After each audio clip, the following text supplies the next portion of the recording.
Alright, so as you saw from the time lapse, that's the process of a one-piece mold. The plaster I chose was, like I said, the same plaster Distortions Unlimited uses, which is Usg No1 Pottery Plaster. You can find it at your local Reynolds. You can also make it out of an Ultra Cal 30 if you want to make a foam latex pull. But when making a one-piece mold, you want to keep the part that you're going to be laying on the table to pour in your casting latex as flat as possible. You could go as far as making little legs for it to stand on. I've seen that done before. When you mix your plaster, some important things you need to know is it doubles in quantity. So if you have 2 inches of water, once you've added your plaster, you'll have about that much plaster. So don't be filling up half a bucket of water, dumping in plaster, expecting it to stay the same. It'll overflow, and odds are you probably won't have enough plaster. Or it would kick too quickly, and you won't have the time to work with it. Whenever you mix your plaster, add the plaster to the water up until the surface looks like a dry riverbed. Either that or the surface of a moon. I'll try to insert some photos. Once you mix with a motion like that, breaking up some pieces of clumps. The bag that I bought,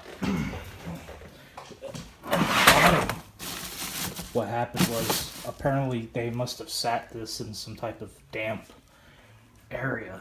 So the bottom portion turned into that.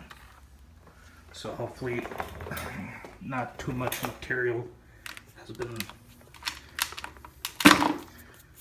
lost due to that. But yeah, mix it until it's smooth like a pancake batter, and then I use a chip brush to basically paint it on there, get it in there nice and deep. I'll blow on it occasionally to get the plaster to get deep into all the detail areas. You can use an airbrush. You can blow it in there and it'll get the plaster nice and deep into all the details and the pores that you've sculpted.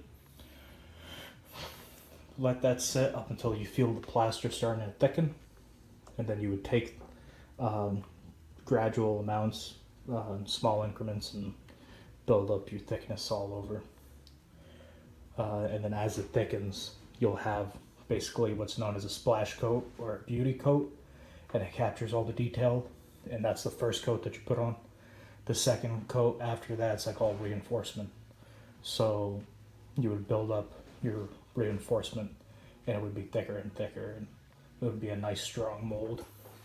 I don't know the exact amount of pulls that pottery plaster can withstand, but I know it's a strong plaster, so it can probably withstand a few pulls. You can also reinforce it with burlap, and if it cracks, I've seen some people use school glue to actually put it back together. That clear, that white elmers school glue. I'll be casting out of the casting latex I got from Reynolds, which will be my next video. So, next step is cleaning it out and casting.